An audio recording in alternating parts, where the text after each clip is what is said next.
አሉ አልሞቱም። እሳቸው አክሰስ ይደረጋሉ፣ ሊናገሩ ይችላሉ። ለክራቸው ሲሉ ለእምነታቸው ሲሉ ማለት ነው። ለምን ጉዳይ እንደሄዱ በእሳቸው መፈታት ሲያቅተው አቶ ደመቀ ልክ ያለው አቶ ደመቀ አሁን እኛ ጋር የሉም፣ በህይወት ስላሉ ለእምነታቸው ለሌላቸው ሊጠየቁ ይችላሉ። ለምን ጉዳይ እንደሄዱ ያውቃሉ። ከነሱም ውጭ አሁን ሲስተም ውስጥ ያሉ 2-3 ሰዎች ልክ ያሉ። ታስታውሱ ከሆነ መቀሌ ልንገባ ጥቂት ሲቀረን የ3 ቀን አልቲማተም ብለን አውጀን ነበር። ብዙ ሰው ሚስጥሩ አልገባውም። የቸገረን እኛ ሽሬን ስለቅ ከኋላ ይገባሉ፣ አክሱም ስለቅ ከኋላ ይገባሉ። አሁን መቀሌ ስንገባ ደግሞ ገብተው ትልቁን ከተማ ዳሜጅ ያደርጋሉ ብለን ከነሱ ጋር ከአሁን በኋላ ከወቅሮ እናልፋለን ብትሉ ወያኔ ትተን ወደ እናንተ ነው የምንዞረው ውጊያው ብለን ውቅሮ ላይ የሚጠብቅ ፎርስ አስቀምጠን ነው መቀሌ የገባ ነው እንዳያልፉ ማለት ነው። ይሄ ጸብ ተፋፍሞ ሄዶ የፕሪቶሪያ ስምምነት ሲፈረም እንዴት ቲፒኤልኤፍ ሳይጠፋ እንዴት ትግራይ ሳይወድም ፊርማ ይደረጋል በሚል ነው የመጨረሻ ጫፍ የደረሰው ጸቡ። ከዚህ ኃይል ጋር ነው እንግዲህ አንዳንድ ቲፒኤልኤፍ ሰዎች ሆነው ኢትዮጵያን ለማፍረስ እንስራ ያሉት። የትግራይ ህዝብን የሚጎዳና የሚጠቅም ነገር ይሄ መንግስት ነው የሰራው ወይስ ቲፒኤልኤፍ? ሁሉም ቲፒኤልኤፍ ላይሆን ይችላል። አክራሪ ቲፒኤልኤፍ በሚል ሊወሰድ ማን ነው የሚለውን ዛሬ ብዙ ኢሞሽን፣ ብዙ ፕሮፓጋንዳ፣ ብዙ ውሸት ስላለ ችግር የለውም። ነገ ግን ታሪክ ያወጣዋል። ማንም ሰው እውነትን ለጊዜው መሸፈን እንጂ ከናካቴው ማጥፋት አይችልም። እኛ መጨረሻ ፕሪቶሪያ ስንፈራረም መቀሌ ለመግባት 1 ቀን የቀረን አሸንፈናል። ጦርነቱ እንደምታውቁት ያለው ግን ምንድነው? መቀሌ መግባት ድል አይደለም። ህዝባችንን ማንጠብቅ ከሆነ ተመልሶ ይዘረፋል፣ ተመልሶ ይገደላል። ያ ከሚሆን ሰላም ይሻላል፣ የኛው ህዝብ ነው ከሚጎዳብን ይቅርብን ብለን የወሰነው።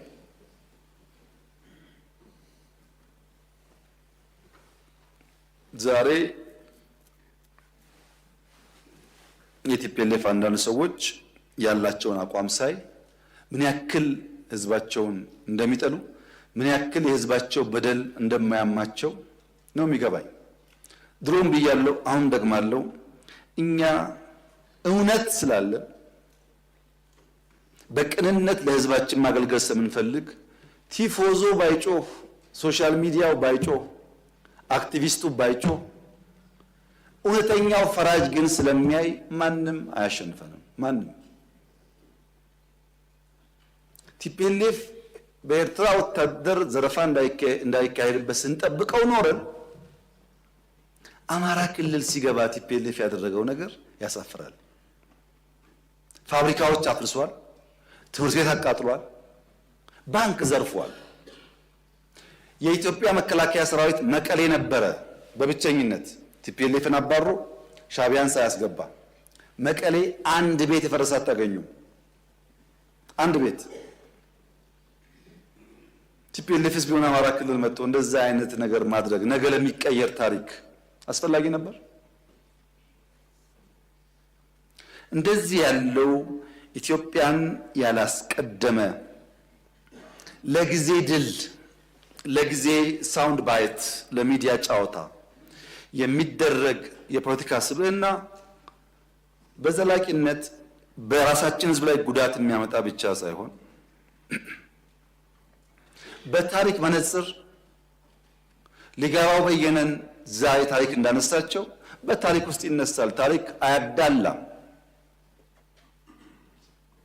ምን አይነት የፖለቲካ ስብዕና ነው የተገነባ ያለው ያላችሁኝ እንደሆነ ፈረንጆች ዴማጎግ ይሉታል።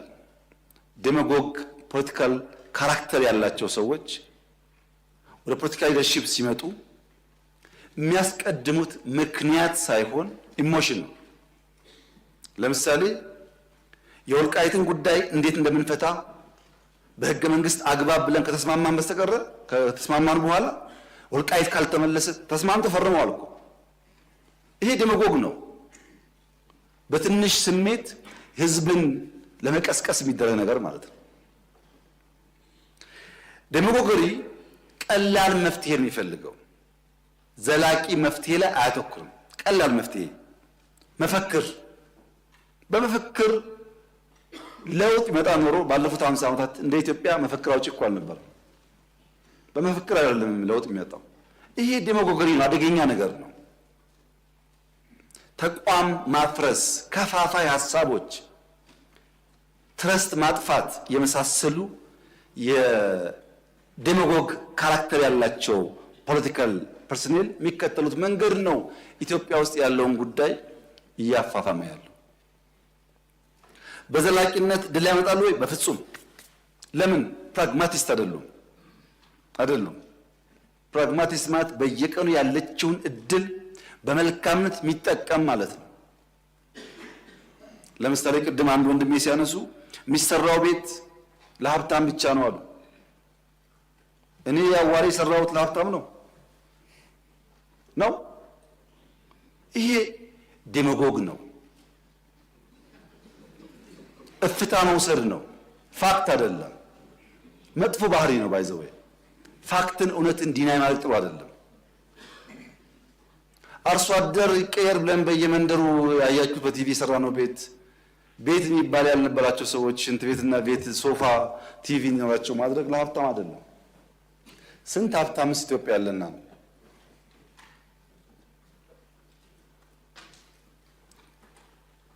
እንደዚህ ያለው የፖለቲካ ሂደት ኢትዮጵያ ውስጥ ጉዳት እያመጣ ነው። ለምሳሌ ሸኔ ምን አለ? እኛን እነዚህ አሃዳውያን ናቸው፣ እነዚህ ሚሊካውያን ናቸው፣ እነዚህ ምናምን ናቸው፣ ከነዚህ ጋር ትግል ትክክል አይደለም ብሎ ጫካ ገባ። እኛ ዩኒቲ ፓርክ ስናስመርቅ ዩኒቲ ፓርክ ማስመረቅ ወንጀል ነው ብለው አሁን ዛሬ ከእንትና ጋር ሰርግና ምላሽ። ታዲያ እንደዚህ ከሆነ እኛ ለምን ተከሰስን? እፍታ ነው። ትናንትና ምን ብዬ ነበር፣ ምን ሰርቼ ነበር፣ የት ጋር ቆሜ ነበር የሚል ነገር አይታይም። ሰው የዕለት ዕለቷን ብቻ ስለሚያይ ማለት ነው። ይሄ ዴሞጎጊ የተጠናወተን ያለ ባህሪ የኢትዮጵያን ፖለቲካ በከፍተኛ ደረጃ የሚያዛባና ጉዳት የሚያመጣ ነው። የኛ ምርጫ በዘላቂነት ነገን በሚፈውስ ጉዳይ ላይ ማተኮር ነው። ለዚህ አንደኛው መፍትሄ የማድረግ አቅማችን ማሳደግ፣ የኢትዮጵያን የማድረግ አቅም ማሳደግ። በምን? በኢኮኖሚ እድገት፣ በተቋም ግንባታ። ክቡራትና ክቡራን፣ ከዚህ ለውጥ ጊዜ ለውጡ ሲመጣ የኢትዮጵያ አየር ኃይል አንድ ቢጫ ሄሊኮፕተር ብቻ ነው አየር ላይ ማብረር የሚችለው። የተቀረው ግራውንድ ሆኗል። ዛሬ በተለያየ ስም የሚጠሩ ከመቶ በላይ አውሮፕላኖች የኢትዮጵያ አየር ኃይል አለው። ከመቶ በላይ ሰምታችኋል። ከመቶ በላይ ለምንድን ነው ተቋምን ገነባው ያላችሁ እንደሆነ ባንዳው ከማቁሰል አያልፍም። ዝግጅቱ ለቁስል ሳይሆን ምሰሶ የሚገዳደሩ ኃይሎች ከመጡ ኢትዮጵያን ለማጽናትና ለማስቀጠል ነው። ስራችን እሱ ላይ ነው። ለምሳሌ ጠላቶቻችን ለባንዳዎች 10 ብር ደሞዝ መክፈል የሚችሉ ከሆነ እኛ ለኢትዮጵያ 100 መክፈላችንን ማረጋገጥ አለብን። ከነሱ የበለጠ ሀብት ካላመነጨን በስተቀር በሀብት ምክንያት፣ በሚዲያ ምክንያት፣ በዲፕሎማሲ ምክንያት ጫና ያመጣሉ። ለምሳሌ የኤርትራ መንግስት የኢትዮጵያ መንግስት የውስጥ ጉዳዩን መፍታት ሳይችል ቀርቶ የቀይ ባህር ጉዳይ ያነሳል ብሎ ይከሳሉ። የውስጥ ጉዳያችን ላይ ሽንኩርት ከታፊው፣ በርበሬ አቅራቢው፣ አማሳዩ ተቀምጦ ሳለ ውስጥና ውጭ የሚለው ጉዳይ እንዴት ይሆናል? መብቃት ነው መፍትሄው። አሁን ለዚህ ምክር ቤት ማረጋገጥ የምፈልገው ኢትዮጵያን መጉዳት የሚፈልጉ ኃይሎች አሉ። ገንዘብ ፋይናንስ ያደርጋሉ። እመኑኝ ግን ኢትዮጵያን አይችሏትም። አልፈናል ከሱ።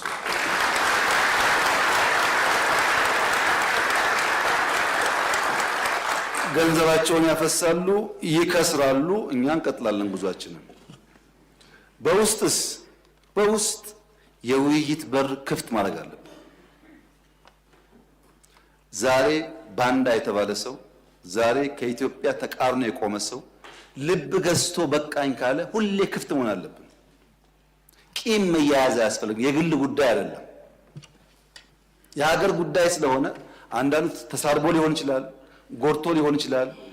ልቤ ታድሷል፣ አእምሮዬ ተቀይሯል ካለ በራችን ክፍት መሆን አለበት። ይቅር ለማለት አላደረግንም። እኛ ይሄ ከእስር ቤት ጀምሮ ስንቱን የተው ነው። ለምን? ኢትዮጵያ አይነተኛ ጉዳያችን ስም አይደለም፣ ጉዳያችን ስድብ አይደለም። ኢትዮጵያን የሚጠቅም እስከሆነ በይቅርታ ለማለፍ ዝግጁዎች ነን። በዚህ ደግሞ በጣም በርካታ ሰዎች በአፋር፣ በቤኒሻንጉል፣ በኦሮሚያ፣ በአማራ በጣም ብዙ ሰው እየተመለሰ ነው። መመለስ እኮ ፋሽን ነው። ድሮ መውጣት ፋሽን እንደነበረው መመለስ ፋሽን ነው።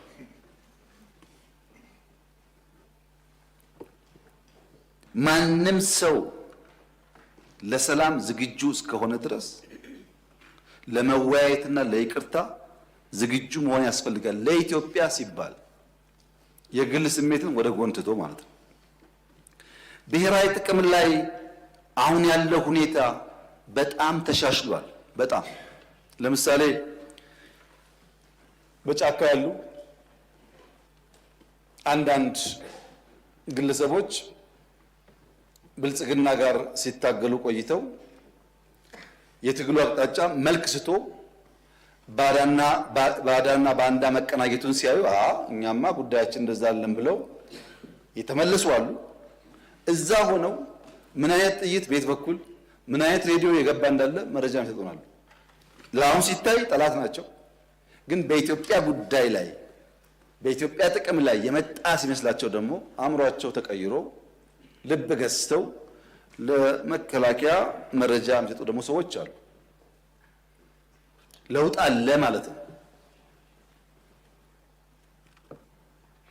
የሚደንቀው ነገር በኢትዮጵያ ጉዳይ ላይ የማይደራደረው በአማራ አካባቢ በኦሮሚያ አካባቢ ያለው ብቻ አይደለም። በትግራይ አካባቢ ያለውም ወታደር ለትግራይ ጥቅም ነው እንጂ ነው የሚሞተው ኢትዮጵያ መጉዳትም አልፈልግም ብሎ የሚቆመው ኃይል ቀላል ቁጥሩ ቀላል አይደለም። ይሄ በብሔራዊ ጥቅም ላይ ያለ አንደርስታንዲንግ እና መግባባት እየተሻለ እንደመጣ ያመለክታል። መፈናቀል በሚመለከት ኢትዮጵያውያን በፈለጉት ከባቢ በሰላም ሰርተው መኖር ህገ መንግስታዊ መብታቸው ነው። ማንም የሚሰጣቸው ቢከለክላቸው ጉዳይ አይደለም፣ መብት ነው። የተፈናቀሉ ሰዎች መመለስ ይፈልጋሉ። ቀድሞ የነበሩበት ከባቢም ይምጡልን ይላል። ማን የያዛቸው ነው ጉዳዩ። ለምሳሌ ጦርነት ሲጀመር ትግራይ ከኢሉባቦር ሸሽተው ትግራይ የሄዱ ሰዎች ነበሩ፣ አርሶ አደሮች። የተከበረው ምክር ቤት ከዛ ከመጣችሁ ሰዎች ኢሉባቦር ስትሄዱ አጥሩ ይሄን ጉዳይ ትክክለኛ መረጃ ነው። ሰዎቹ ሸሽተው ትግራይ ገብተዋል። ኢሉባቦር ያሉ አርሶ አደሮች ከነሱ ማሳ ቡና ለቅመው ሽጠው ገንዘቡን በአካውንታቸው ያስገባሉ። ሰዎቹ የሉም። ከእርሻቸው ላይ የተመረተ ምርት ሽጠው ገንዘቡን በራሳቸው አካውንት ያስገባሉ። ሰዎቹ የኛ ሰዎች በሌለንበት ሰርተው አካውንታችን እያስገቡ ነውና በቃ እንመለስ ብለው ተመልሰው ኢሉባቦር አሉ። እየኖሩ ነው። በራያ አይታችኋል፣ ሰው ተመልሷል፣ እየኖረ ነው። በጸለምት አይታችኋል፣ ሰው ተመልሷል፣ እየኖረ ነው። ብዙ ኦሮሚያ አካባቢ ተመልሷል፣ እየኖረ ነው። የቸገረን አሁን ወልቃይት አካባቢ ነው። ሊፈታ ያልቻለው ጉዳይ ልክ ገበሬ ዘር ዘርቶ ከዝናብ በኋላ ምርት እንደሚጠብቀው አምኖ ዘር ዘርቶ ከሆነ ወራት በኋላ የተሻለ ያፍራል ብሎ እንደሚጠብቀው ስደት፣ መፈናቀል፣ ስቃይ ዘርተው ከሌሎች ኃይል እርዳታ የሚጠብቁ ሰዎች አሉ። ስቃይ ዘርተው፣ መከራ ዘርተው፣ ችግር ዘርተው የተፈናቀልን አትሄድም ብለው ይዘው ማለት ነው። ተፈናቃይ ያልተመለሰበት አካባቢ ሰው እንዳይመለስ ለፈለገ ሳይሆን ሰዎቹ መመለስ ስለማይፈልጉ ሳይሆን ተፈናቃይን መያዣ ያደረገ ፖለቲካ ኢትዮጵያ ውስጥ በመኖሩ ነው። ልክ መንገድ ላይ ስትሄዱ የኔ ቢጤዎች ልጆቻቸውን መለመኛ እንደሚያደርጉት ልጆቻቸውን ታቅፈው ይለምኗቸዋል። ብር ስጧቸው፣ ልጃቸውን ተቀበል ተቀበይ ይላሉ። ከተቀበሉና ከሄዱ በኋላ ወዲያው ይቀበሏቸዋል። ታውቃላችሁ፣ የነሱ ስራ ከሰጪው ተቀብሎ ማቀበል ብቻ ነው። ያ ገንዘብ ምን ላይ እንደሚውል አይወስኑም። የኔ ቢጤዎች ልጆቻቸውን መለመኛ እንደሚያደርጉት አንዳንድ ፓርቲዎች ተፈናቃይን የራስ ህልውና ማቆያ ያደርጓቸዋል። ይህን ለማሻሻል ብዙ ሙከራ ተደርጓል። ብዙ ስራ ተሰርቷል። የወልቃይት አካባቢ ነዋሪዎች ከትግራይ የሚፈናቀሉ፣ ከወልቂጤ የሚፈናቀሉ፣ ከአሶሳ የሚፈናቀሉ ወልቃይት በሰላማዊ መንገድ መኖር 100% መብታቸው ነው። ይሄ የፌዴራል መንግስት በጽኑ የሚያምነው ጉዳይ ነው። ነገር ግን ወልቃይትን በሚመለከት ሁላችሁም ታውቃላችሁ፣ ሚስጥር አይደለም። የይገባኛል ጥያቄ በአማራና በትግራይ ክልል ለረጅም ጊዜ ቆይቷል። ሁለቱም ክልሎች ማስረጃ አስደግፈው ተቀባይነት ይኖረው አይኖረው ይሄ ቦታ ይገባኛል ይላሉ። ፌዴራል መንግስት እያለ ያለው ሰው አይፈናቀል፣ ባለበት ይመለስ፣ ራሱን ያስተዳድር፣ ራሱ ይወስነው ነው። አንድ ሰው እዚህ ተቀምጦ ከሚወስን በሪፍረንደም በህጉ አግባብ ይወሰን ነው። ለምን ማን መወሰን ይችላል? አሁን በዛ ህዝብ ህልውናና መሻት ላይ ማን ከእናንተ መካከል መወሰን ይችላል? ራሱ ህዝቡ ቤቱ ገብቶ በሰላም ኖሮ እኔ ልተዳደር የሚገባኝ እዚህ ወይም እዚያ ነው ካላለ በቀር የትኛው ባለስልጣን ነው በቃ የሚገባህ እዚህ ነው ብሎ መወሰን የሚችለው? ይሄው ባለፉት ዓመታት በዚህ ምክንያት የወልቃይት ህዝብ እንደ የትኛውም ኢትዮጵያዊ የሚገባውን በጀት ማግኘት ሲገባው፣ ትምህርት መደገፍ ሲገባው፣ ጤና መደገፍ ሲገባው ፌዴራል መንግስት ማገዝ የሚገባውን ነገር ሳያግዘው እንዲቆይ ያደረገው ጉዳይ ይሄ ጉዳይ በሰላም ሊፈታ ይሻላል፣ ሁለት ወንድማማች ህዝብ በሚያባላ መንገድ ሊፈታ አይገባውም ከሚል ጽኑ እምነት ነው። እኔ አልወስንም የወልቃይትን ጉዳይ፣ ተስፋ አደርጋለሁ እናንተም አትወስኑም። የሚወስነው የዛ አካባቢ ህዝብ ነው።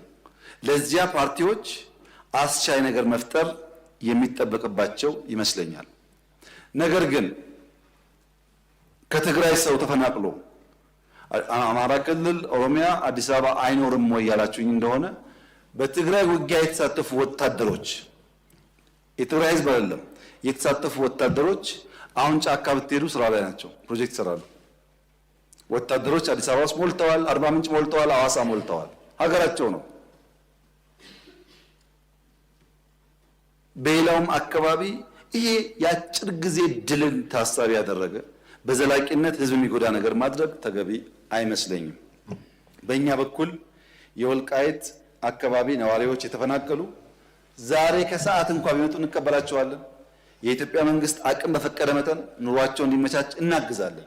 ጸለምት እንደሆነው፣ ራያ እንደሆነው፣ አዲስ አበባ እንደሆነው፣ ኢሉባቦር እንደሆነው እናደርጋለን። ሌላው ጉዳይ ግን በህዝበ ውሳኔ ሊፈታ ይገባዋል። ይሄ ዲሞክራሲያዊ አካሄድ ብቻ ሳይሆን ህገ መንግስታዊ ነው። ህገ መንግስቱ ባለበት ሁኔታ ውስጥ ያንን ጥሶ መወሰን ለአንዳንዶቻችን የሚቻለን አይመስለኝም። በዚህ አግባብ ቢታይ መልካም ነው። ፕሪቶሪያ ፍቱን መድኃኒት ነው። ቅድም እንዳልኩት አሸንፈን ሰላሙ ይሻላል ብለን ነው የተፈራረምነው። ፕሪቶሪያ ፕራይመሪሊ ለፌዴራል መንግስት የሰጠው ግዴታ መብራት፣ ቴሌኮም፣ አየር፣ በጀት ድጋፍ፣ ባንክ፣ ሰርቪስ ትግራይ ይፈጠር ነው። 100% መልሰናል። 100% ከዛ በላይ በዛ ሳይድ የታጠቀ ይፍታ፣ የተፈናቀለ ይመለስ ነው። ከፊሉ መጥቷል፣ ከፊል ይቀራል። አሁንም እዛ ላለው ኃይል የኔ መልእክት ህዝቡ ወደ ቤቱ ይግባ፣ ወደ ቀዬ ይግባ፣ ስራውን ይስራ። እኛ ፖለቲካሊ እንጨቃጨቅ ስለ ቀለሙ ጉዳይ ህዝብ እያሰቃየን አይሁን የሚል ነው። ትግራይን አንጻራዊ ሰላም አለ። እንደምታስታውሱት ከህዝብ ጋር ውይይት አድርጌያለሁ። እኔ ከተለያዩ ወረዳ መጥቶ ተወያይተዋል። የሀገር ሽማግሌዎች፣ የፖለቲካ ሰዎች ብዙ ስብሰባ አድርጌያለሁ። የትግራይ ህዝብ ሰላም፣ ልማት ይፈልጋል። የትግራይ ህዝብ አሁን ካለበት ውጥንቅጥና አረንቋ የሚያወጣው እንደ ሌሎች አካባቢዎች ራሱ ተግቶ ለፍቶ መልማት ይፈልጋል። የትግራይ ህዝብ ከሌሎች ወንድም ኢትዮጵያውያን ጋር በሰላም መኖር ይፈልጋል። ታዲያ ችግሩ ምንድን ነው ያላችሁ እንደሆነ ይሄ ስልጡን ፖለቲካ የሚያውቅ የታገለ ያታገለ ህዝብ መድረክ እንጂ ተዋናይ መሆን አልቻለም። በፖለቲካ አውድ ውስጥ መድረክ እንጂ ተዋናይ መሆን አልቻለም። መድረክ ይጫወቱበታል እንጂ አይጫወትም። የትግራይ ህዝብ ከመድረክነት ወጥቶ የፖለቲካ ተዋናይ ለመሆን ራሱን በአዲስ ቲንኪንግ መቃኘት አለበት። ሁል ጊዜ በአንድ አይነት አስተሳሰብ የምንቆይ ከሆነ ብዙ ነገር ሉዝ እናደርጋለን። ድሮ አባባል ነው፣ አሁን ግን ይታያል እኮ። መቀሌ ባለፉት ሶስት ዓመታት እንደ አዲስ አበባ፣ እንደ ባህር ዳር፣ እንደ ድሬዳዋ፣ እንደ ጅጅጋ ተሰርታ ቢሆን ምን እንደምታስቡት? ሁሉም እኩል ገቢ ያለው እኩል ድጋፍ አለው። ሀሳብ ከሌለ ግን ጊዜ ካልሰጠን ግን ልማት አይሰራም። እና የትግራይ ህዝብ በቀጣይነት የፖለቲካ መድረክ ሳይሆን ተዋናይ እንዲሆን መደገፍ ያለበት ይመስለኛል። በትግራይ ውስጥ ከአንድ በላይ የፖለቲካ ፓርቲዎች አሉ። 5፣ 6፣ 10 ፓርቲዎች አሉ። ችግር የሆነው አብዛኛዎቹ የትግራይ ፖለቲካ ፓርቲዎች ያሉበትን ደረጃ ማሻሻል አልቻሉም። የትግራይ የፖለቲካ ኃይሎች የአጃቢ ተዋንያን ሚና እንጂ የመሪ ተዋንያን ሚና መጫወት አልቻሉም። አንድ ቲያትር የሚሰራ ሰው ሁል ጊዜ አጃቢ አይሆንም። 5 ዓመት ያጅብና አንድ ቀን መሪ ተዋንያን ይሆናል። መሪ ተዋንያን ወደ መሆን ካላደጉ በቀር አጃቢ ተዋንያን ሆነው ተሰብሰቡና ምርጫ ያስፈልግም ብላችሁ መግለጫ አውጡ፣ ተሰብሰቡና እንደዚህ አድርጉ ከሆነ እዛ አካባቢ ያለው ፖለቲካ እድገት ወደሚፈለገው ደረጃ አይደርስም። ህዝቡ ከመድረክነት ወደ ተዋናይነት፣ የፖለቲካ ፓርቲዎች ከአጃቢ ተዋናይነት ወደ መሪ ተዋናይነት ሲቀየሩ ግን የሰለጠነ ህዝብ፣ ፖለቲካ የሚያውቅ ህዝብ፣ ንግግር የሚያውቅ ህዝብ ስለሆነ ብዙ ጉዳይ ይቀየራል ብዬ አስባለሁ። እዛ አካባቢ ላለው ኃይል በጣም ቀለል ባለ መንገድ መልሴ አንድ አርሶ አደር በሐምሌ ዶፍ ዝናብ ብቻ ሳይሆን መብረቅ እየጣለ ዝናቡና መብረቁ ከማሳው ያላስቀረውን ገበሬ መስከረም ላይ ወፍ ጮኻለችና ወፍ ስለምትጮህ አልወጣም ወደ ማሳ አይሄድም ብሎ የሚፈራ ገበሬ አይኖርም። ዶፍ ደፍሮ መብረቅ ደፍሮ የወፍ ጩኸት ሲሆን እንደ ሙዚቃ ያየው ይሆናል እንጂ የወፍ ጩኸትን ፈርቶ ከማሳው አይከለከልም፣ አይቀርም። የዚህ መንግስት ታሪክ ይኸው ነው። አሁን ያለው ድምፅ እንደ ወፍ ድምፅ ነው። ዝናቡ መብረቁን አልፈነዋል። ማንኛውም መጠነኛ ትንኮሳዎች እንደ ወፍ ድምፅ ከማስተናገድ ያለፈ ድካም አይኖርብንምና መሰብሰብ ጥሩ ይሆናል። ምርጫ በሚመለከት የተነሱ በጣም ገንቢ ሀሳቦች አሉ። ምርጫ መሆን አለበት፣ ቢሆን ጥሩ ነው የተባሉ ሀሳቦች እንዳለ እቀበላቸው። ትክክል ነው። ምርጫ እንደዚያ ዲሞክራሲያዊ ሲሆን ጠቃሚ ነው። ምርጫ ድምፅ የሚሰጡ ዜጎች እንደ ጡብ ናቸው። በምርጫው የሚሳተፉ ፓርቲዎች ደግሞ እንደ ማገር ናቸው። በሚሊዮን ጡቦች ከ50 በሚልቁ ማገሮች የሚሰራ ቤት ነው የሚሆነው። በርከት ያሉ ሰዎች ጡባቸውን ካልጣሉ፣ የሚሳተፉ ሰዎች ማገራቸውን ካላኖሩ ጠንካራ ቤት አንገነባም። የዘንድሮ ምርጫ ሰላማዊ፣ ፍትሃዊ፣ አካታች ባለፈው ካየነው ምርጫ በሁሉም መስፈርት የተሻለ እንዲሆን አበክረን ነው እየሰራን ያለነው። አሁን ሚኒስትሮች ከሞላ ጎደል ሁሉም ሪጅን ላይ ነው ያሉት ቅድም የተባለውን ችግር ለመፈተሽ። አሁን እኔ የተሻለ ምርጫ ይኖራል እያልኩ ነው። አንዳንዶች ሰግታችኋል። ለኢትዮጵያ ሕዝብ መልሴ በውጤት እንየው ነው። የኔ እምነት ይሄ ፓርላማ አሁን ካሉ 5 እና 10 ሰዎች በ5 እና 10 እጥፍ ያደገ ድምጾች ይሰማሉ ብዬ አምናለሁ፣ እፈልጋለሁ። የአንድ ፓርቲ ድምጽ ከሆነ ለኢትዮጵያ አይጠቅማትም። ግን እኔ እንደዛ ነው የማምነው። ስልጣናችን እንደሱ ነው፣ ክትትላችን እንደሱ ነው። እናንተ የለም ብላችኋል፣ በውጤት እንየው። በእርግጠኝነት ግን አሁን ካሉ ሰዎች 5 10 እጥፍ ልዩ ድምጾች ፓርላማ ውስጥ እንደሚሳተፉ ጥርጥር የለኝም። ይሄን መንግስት ይሁነኝ ብሎ ይሰራዋል። አውድ ማስፋት ብቻ ሳይሆን ይሁነኝ ብሎ ይሰራዋል። ምክንያቱም ያስፈልጋል። ዛሬም እንኳን አንዳንዱ ለጠጥ ያለ ጉዳይ ቢኖርበትም በጣም ጠቃሚ የሚባል ግብአት ያገኘ ነው ከእናንተ ነው። መኖራችሁ ፋይዳ አለው፣ ጉዳት የለውም። እንደ ጉዳት የሚታያል በተለይ ለኢትዮጵያ። በዚህ ምክንያት በደንብ አበክረን የምንሰራበት ጉዳይ ይሆናል። መንግስት ስራውን እርግፍ አድርጎ ትቶ ምርጫ ላይ ገንዘቡን ጊዜውን እያባከነ ነው የተባለው ክስ ብልጽግና ደግሞ እኛን የኛ አባል መሆናችሁን ዘነጋችሁት እንዴ? ምርጫውን እርግፍ አድርጋችሁ ትታችሁ ቀን ከሌሊት ኮሪደር ትላላችሁ፣ ስራ ትላላችሁ ነው እያለ ነው ያለው። የትኛው ነው እውነቱ የሚለውን ለማየት ምክር ቤት አባላት ስትወጡ ዳታ አገላብጡ። የሁሉም አገር እድገት በምርጫ ዓመት ይቀንሳል። በምርጫ ዓመት የመንግስታት እድገት ይቀንሳል። ለምሳሌ የህንድ አምና ቀንሷል። የኛ ከአምናው በልጦ 10.2% ያድጋል ከተባለ የሚሰራ መንግስት አለ ማለት ነው። በምርጫ ዘመን ትሬንዱ መቀነስ እንጂ ማደግ አይደለም። ካደገ የሚሰራ መንግስት አለ ማለት ነው። ሚዲያ በሚመለከት እስከማውቀው ዝግጅት አለ።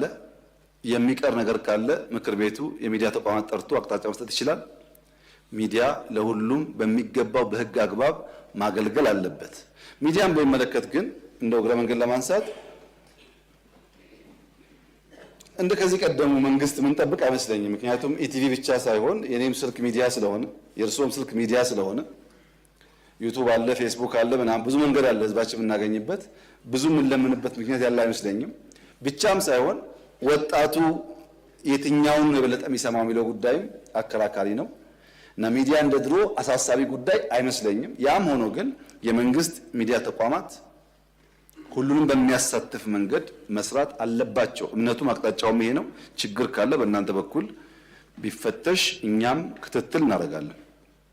ምርጫው ግን ባለፈው ከነበረው ምርጫ በእጅጉ አሳታፊ እንዲሆን ይሰራል። ያለ መስራትም ክቡር ያለ መስራትም ባለፉት 5 ዓመታት ከፍተኛ ሚና የነበራቸው የምክር ቤት አባላት ኢንክሉሲቭ ምርጫ እንዲኖረን ስለፈለግን እንደ አብርሃም በግ ጥለናቸው ያለፍናቸው አሉ። እዚህ እየተገባቸው መቀጠል እየቻሉ በሌላ ስራ እናስተማራቸዋለን፣ አሳታፊ እናድርገው ብለን በሚል ምክንያት ብቻ ማለት ነው።